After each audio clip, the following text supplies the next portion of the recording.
All right, ladies and gentlemen, and welcome to another great session with the presidential candidate of the fictional Common Sense People's Party. Now, after the World Press Conference by His Excellency Peter Obi yesterday, his running mate, the fearless Yusuf Datti Baba Ahmed, granted an interview on Arise.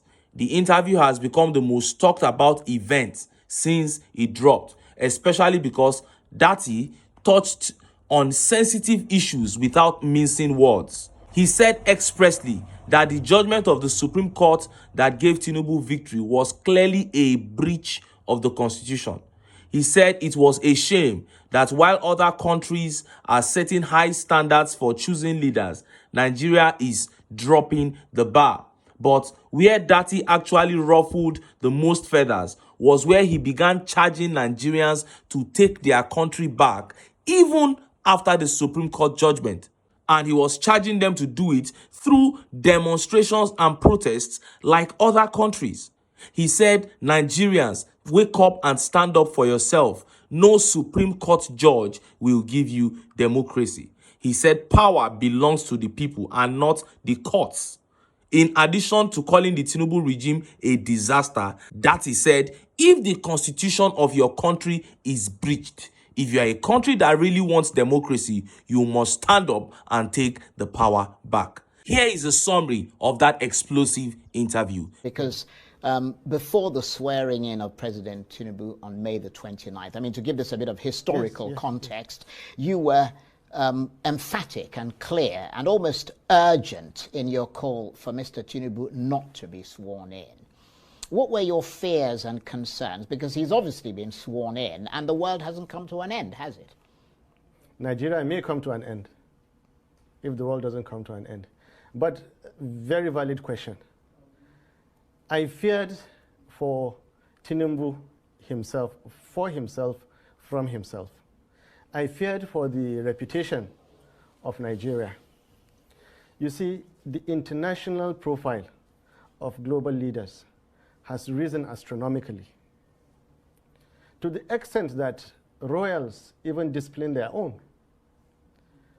Look at the profiles of gentlemen like Xi Jinping of China, all across the world. All of a sudden, we were faced with the dilemma of having to present to the world who our own president to be was. And I was one of those who knew that the answers were not good. The whole country would be put to shame. The last time I spoke, I nearly brought Tinubu's ambition to a screeching halt. This is evident by the events that followed immediately afterwards. One minister wrote the DSS on his company stationery. I don't know how that is possible. And another minister, skipped ECOWAS, skipped AU, and went all the way to Washington to report me. And Nobel laureate, a very, very senior citizen, inviting me to a national debate. And I'm not that smart enough, even though my dear good friend Chimamanda acted on my behalf. And then DSS coming out a week later, under duress, of course, you could see, to do the bidding of that minister. This shows they were scared. My simple point was that no constitution or any part thereof shall be breached in order to install a president. And if that is done, that presidency will remain unconstitutional. And I remain on this point. I pointedly say he must not be sworn in. That is because of the constitutional breach. Now, my attitude from day one was that, based on experiences, let's forget anything electoral. I know the system deeply. My boss, Obi, knows the system deeply. Let's go for the constitutional point. Yes, of course, there is that issue of the forfeiture. There is the forgery. But the clearest one we could get was on the FCT point. Now, get that FCT point, get him not sworn in. There are at least 2 other constitutional channels while sustaining democracy that we could have followed. but they wouldn't. Right. Well, in that regard, it must have been another aftershock for you then, because both the Election Petitions Tribunal and the Supreme Court have affirmed President Tinubu's victory. I wonder to what extent that has left you personally, politically shaken and unsure of the ground. Point of correction. You're talking about. Point of correction. And this is where I respectfully differ, and it is within my fundamental human rights and constitutional rights to differ. The petition court and the Supreme Court, please quote me on this, did not actually affirm the success of Tinubu's presidency. They upheld the unconstitutionality of that election, and they are happy for it to remain so, and they have the power. Nobody can do anything about it. That is why we said it is an unreasonable show of force. If there was something we could do, we would stop it. But we are law-abiding citizens. That is why I'm here sitting with you today and still complaining. I was not shaken one bit. I will never be shaken by certificate forgery, by forfeited money over narcotics. I will never be shaken by IREV switched off in the middle of the game when they saw us winning. Labour Party won 2023 presidential elections. No doubt about it.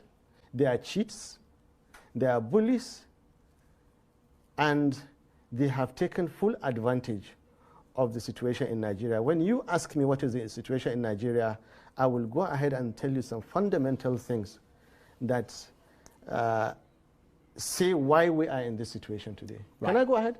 Yeah, but let me ask you this, though, Yes. because you're making the point, the points you're making, obviously, as you said, that it's your right to air your sort of Yes. assessment, but we are now unquestionably in the Tinubu era, and he's clearly made some bold moves since he was sworn in on May the 29th. What do you think his presidency has delivered so far?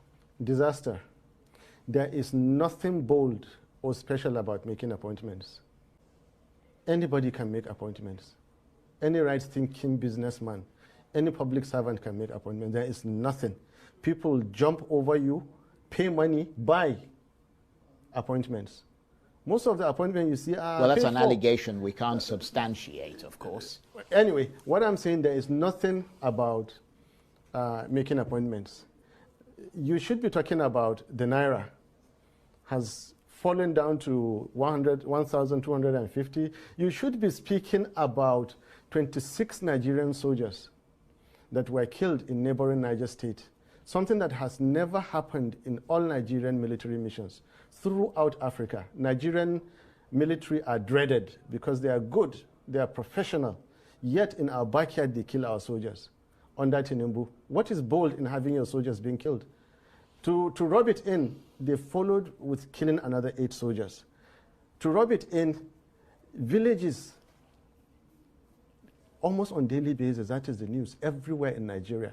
This man has delivered nothing and is poised to deliver nothing. Well, they have not moved an inch Nigeria from consumption and waste to production, and they will not do it. They will not stop the killings and start the healing. Well, they will not stop the stealing and start the keeping. And they will not stop slide of Nigeria, and they cannot start the climb. Well, I mean, people who will fold their arms while their constitution is violated, then democracy is not for you. I have said it. It belongs to only those who can practice it with due respect. So just hold on. Right. I was going to ask you what your assessment of the state of democracy is in Nigeria, given what you just said. It is poor. The people have to wake up to the challenges. For a people that are ready to accept anything, then anything will happen to them. Again, in quotes.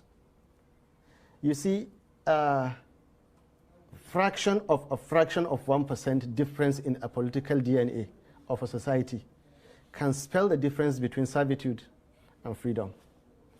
Last year you saw it. Indian farmers sat in a location for 1 year because of one obnoxious government policy until Indian government reversed it. Before the war in Israel, Israelis were in the street for 16 weeks, counting. You can count so many other countries. Nigerians are not yet ready to do this. As I'm speaking to you, the likes of my former friend who would say it's treason, is all that, I am educating Nigerians. Rise up for your rights. No justice of Supreme Court will give you democracy.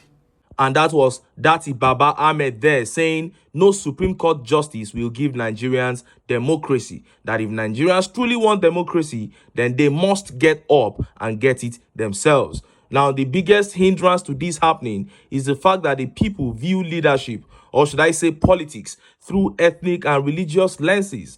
Therefore, if protests begin today, politicians will try to get the world to look away from the major issues and try to give the protest an ethnic or religious coloration, because they know that that is how the common man views politics.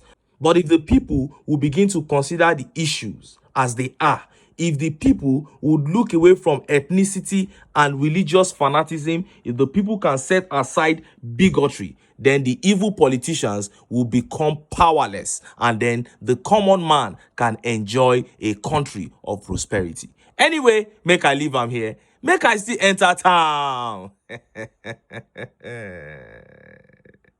Make I go get some ogbonge political news wey una go like. Why? Because na because of una. Now I dey here. So, don't go away. Don't go.